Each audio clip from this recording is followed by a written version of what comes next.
An aluminum bat he beat this guy up with. Yeah, that's pretty hardcore, man. Yeah, but not as hardcore if he had used a knife. Fair enough. Our second movie, simply titled Evel Knievel. It debuted, or premiered, I guess, September 10th, 1971, and it stars George Hamilton as Robert Craig Evel Knievel. It serves as a biopic with admittedly fictional elements. Yeah. Yeah, I'm not sure what we're going to see here, but there's multiple bank robberies. Are we going to see any of that? Those are things that I believe he confessed to at some point. Okay. All right. I'm not sure if they were carried out the way the movie. I would guess not. They were, but but we'll see. The present day scenes take place as Evel prepares to make a record-breaking jump at California's Ontario Speedway. Let's hear what Evel has to say about those who doubt he will survive the stunt. I want to tell you that last night a kid came up to me, and he said, "Mr. Knievel, you're crazy. That jump you're going to try is impossible. But I already have my tickets because I want to see you splatter." That's right. That's what he said. And I told that boy last night that nothing is impossible. Now, they told Columbus to sail across the ocean was impossible. They told the settlers to live in a wild land was impossible. They told the Wright brothers to fly was impossible, and they probably told Neil Armstrong to walk on the moon was impossible. Yeah. Now, if you didn't follow any of that, Chris, he's comparing the discovery that the Earth is round, the birth of the aviation industry, and winning the space race against the Soviets with jumping over things. Yeah. Mm-hmm. On a motorcycle. Right. Yeah. I mean, not just jump. I mean, I could just jump over something, but he's doing it on a motorcycle. Yeah. Right. Which is, nobody's asking him to do, by the way. Oh, no. It serves no purpose for humanity. It's very entertaining, though. Much of the film takes place in flashback in Knievel's hometown of Butte, Montana. And here we see him as a young adult amusing patrons at a local saloon. Oh, no. Wait. Pause it. This is the wrong clip. This is from High Plains Drifter. Hello, Ozone? Hello, Ozone? Yeah. Some bar in Butte, Montana. You might have to Google that one too, folks. Just sitting there.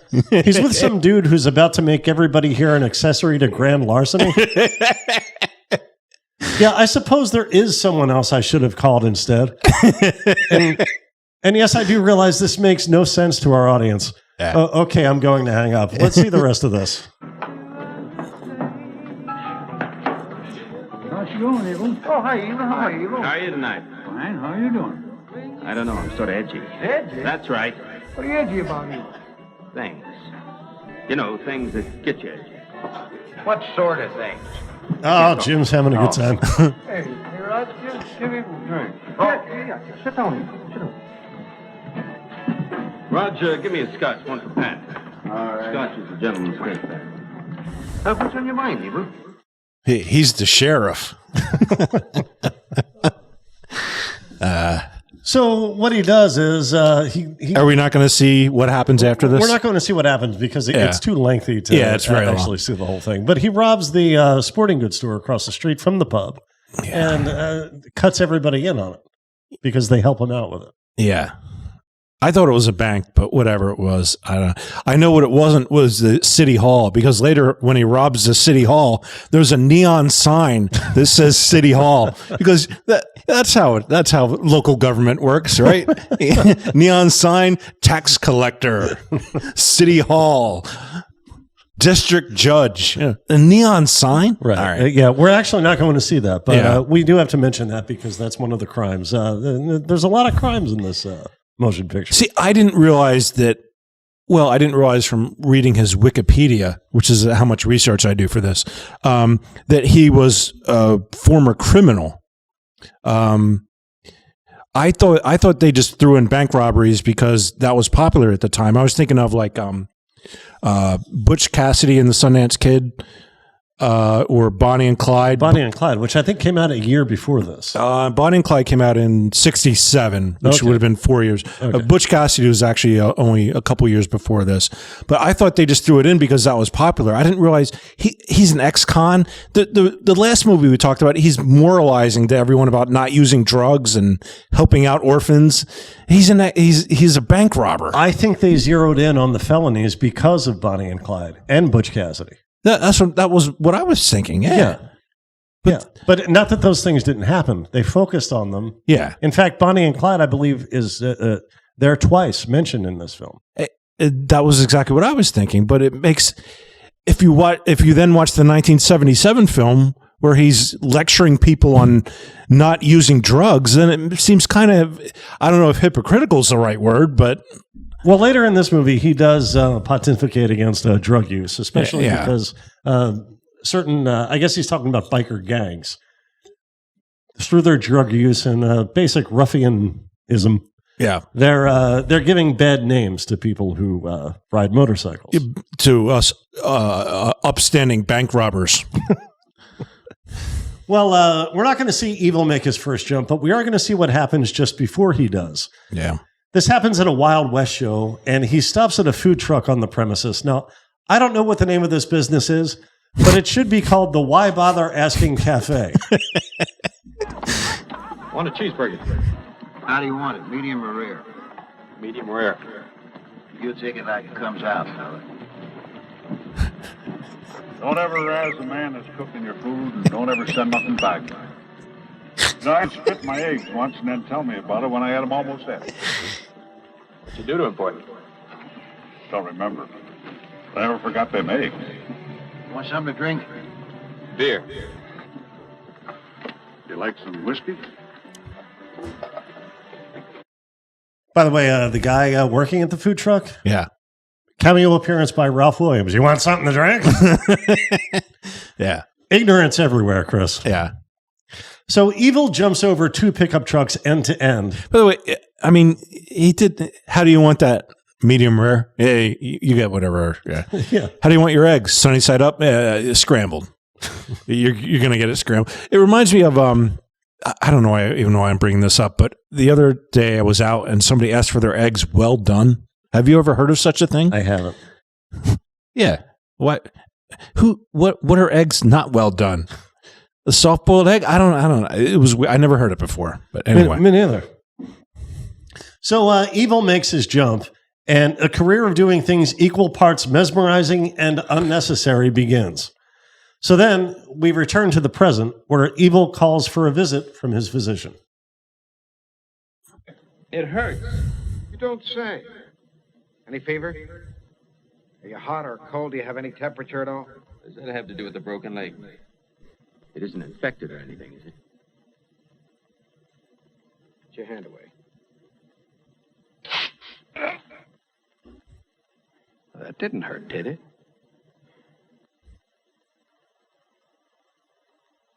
Hurt?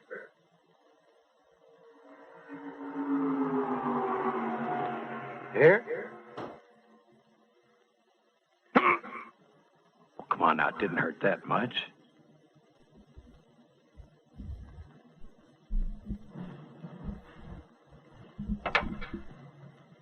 Linda, you want to bring me a clean dressing? Yeah, this doctor's something else, huh? Why did we watch that clip? Well, his doctor seems a little bit unreasonably annoyed by Evel, does he not? Yeah. Well, aren't we all at this point?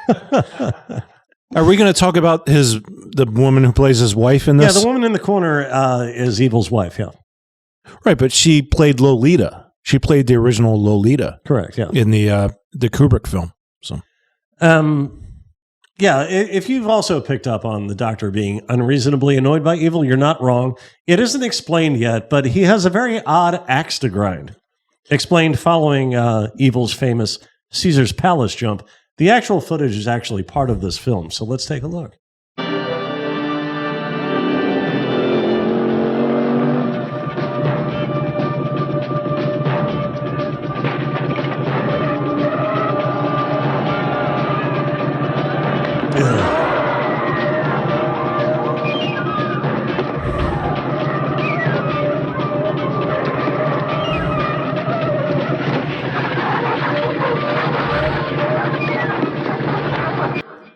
Yeah, I've probably seen that dozens of times in my life, and it's still difficult to watch.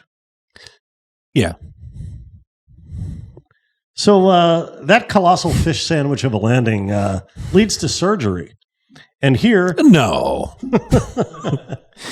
he's operated on by the doctor we just saw. And here, the doctor uses this scene to put himself over. Oh. Clamp that artery. Hurry it up. Doctor, pulse is slowing down. Don't let it worry you. His heart beating good? Heartbeat good. Look at those pins. Look how they held. They didn't move at all. Beautiful work, Doctor. He doesn't appreciate a thing I do for him. I do it. Beautiful, rugged work. All he does is try to ruin it. Look at the way those pins held. I'm going to put in the new ones just the same way. You know what amazed me about him this time? What? His arms and legs. They were all pointing in the right direction. See, usually they're all twisted around backwards.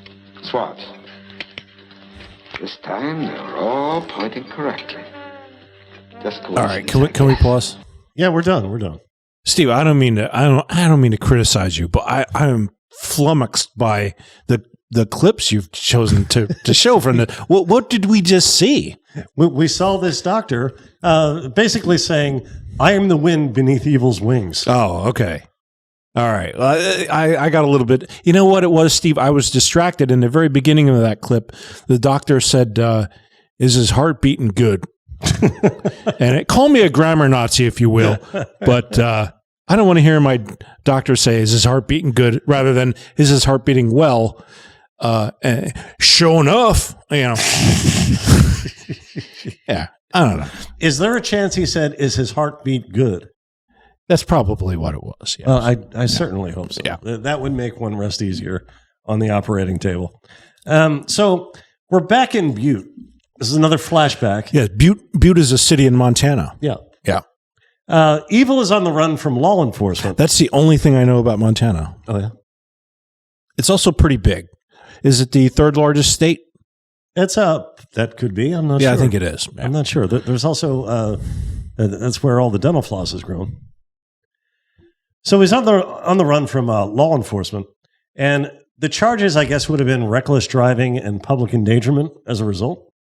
Yeah, he had his girlfriend on the back. So Yeah. Now he gets her off the back of the bike, Right. and he continues this not pursuit, but this what would you call it? a little bit of cat and mouse, I would call it. Okay. Now here's what happens: the cops have a plan to thwart Evil. Oh yeah. That doesn't involve just waiting for him to go home and arresting him there. They seem to know who he is. Yeah. But here we go. Let's see what they cook up. We got him now. It's a dead end.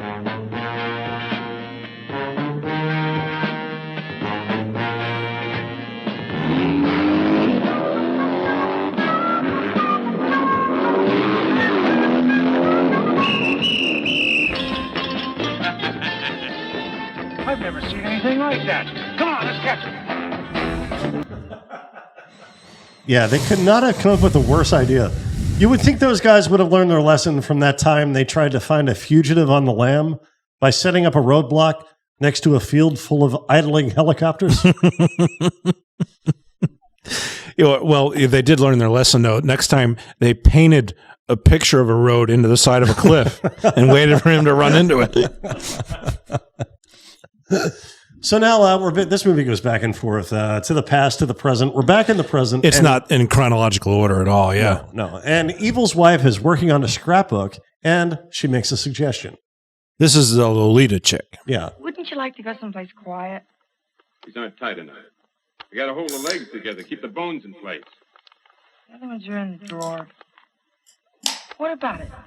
Don't you think we could go someplace like Mexico or something? I wouldn't use old leathers. I don't want anything in my show that isn't pure. Make people pay to see dirt? Don't you think we could go? Go where? Mexico or someplace. Oh, I'm not falling for that one again.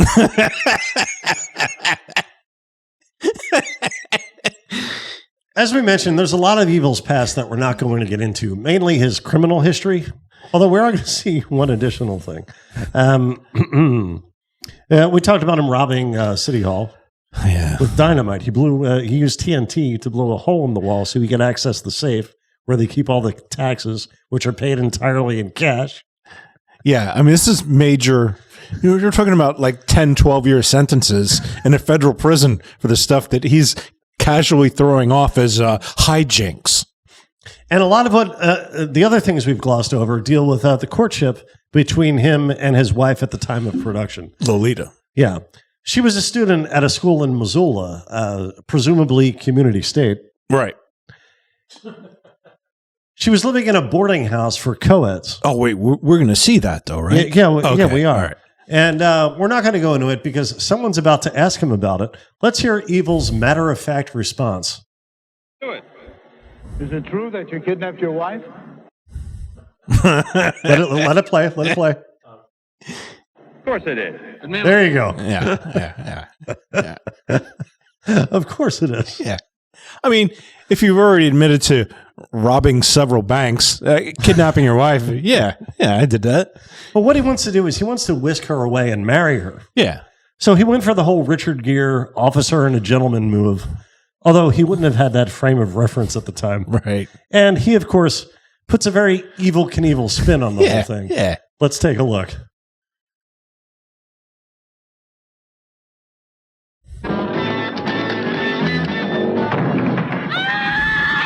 Linda!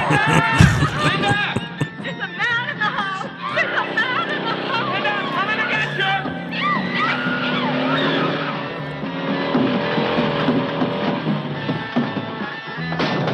Where's my girl? What? Get out of here! Where's Linda? Down at the end of the hall! Door on the left!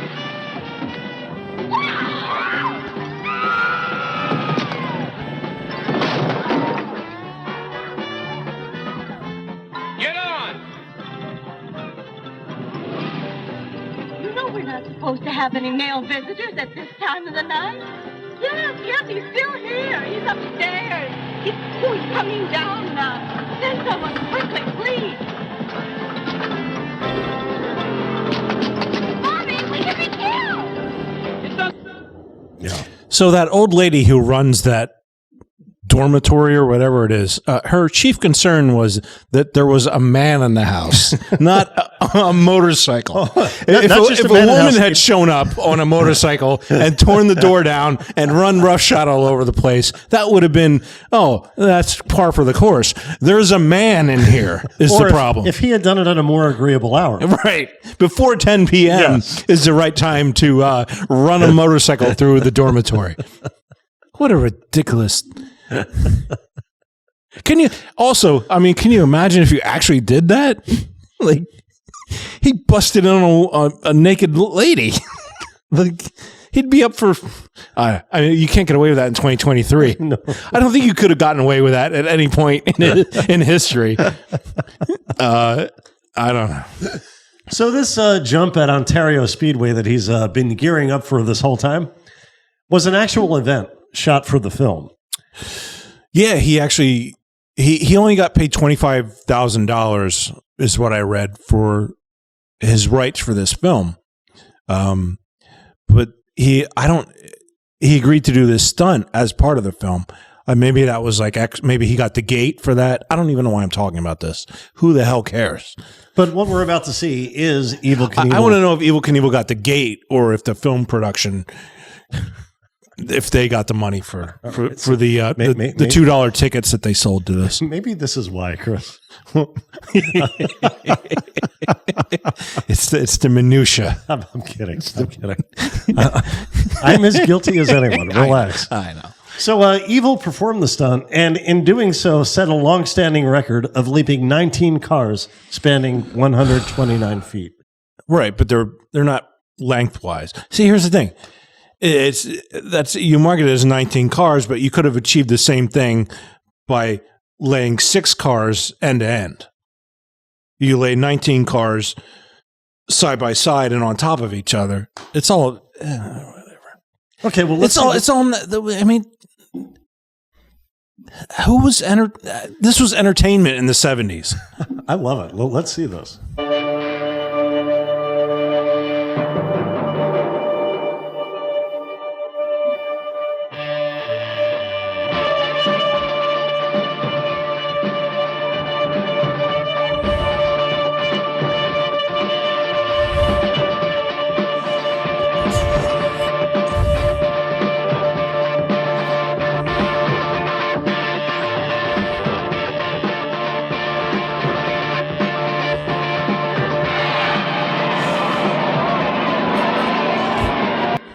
Also, isn't part of the appeal that he's going fast? So why show it in slow motion? Well, because the entire stunt takes seconds, and that's not... Right. Exactly my point. You show up there and you sit there all day and then 5 seconds of entertainment? I don't get it, man. All right. Well, there was a marching band prior to that. That's true. There was. We all know how people love them. Well, it's satisfying to see a clean landing. It is. You know what? I will give you that. When he actually pulls off a stunt correctly, that's an achievement. That's something. Yeah. I'm not denigrating him for that. You know. The jump is a success, and everybody goes home. All right. Great. Evel is I'll then see you next seen, week. Oh, okay. No, Chris, there's just a little more. Oh. Evel is then seen taking a ride across the desert, and we hear his internal monologue. After comparing himself to Elvis and Frank Sinatra, he has this to say. And John Wayne. Yes, correct. He has this to say about his fate. We have very little choice about our life. The only thing really left us is a choice about our death. And mine will be glorious. Okay, Evel. However you want to describe pulmonary fibrosis. Yeah. Not so glorious. No.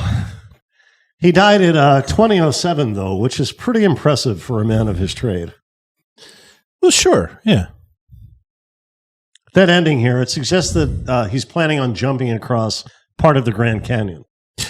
Yeah, I mean, you can't jump across the Grand Canyon. It's on a motorcycle or really anything. It's huge. It's way. He jumped across a very small portion of it, the Snake River Canyon. Yes, yeah, and that was an alternative to this. He wanted to jump across the Grand Canyon, but he couldn't get permission from the federal government.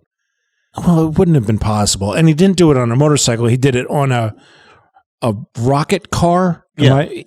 Well, no, a rocket.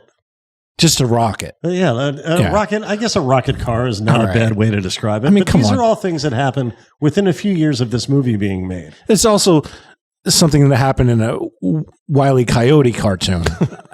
I mean, that's where he's getting his ideas from. But the problem this movie has is they didn't wait to see if he jumped across the Grand Canyon to make the movie then. This film could have told a much more compelling story, but suffers from being made too prematurely. Imagine, Chris, if they had made the movie Bohemian Rhapsody way too early, and the dramatic finale was the making of the Flash Gordon soundtrack. Yeah. That's precisely what we have here. And for that reason, it's going to suffer.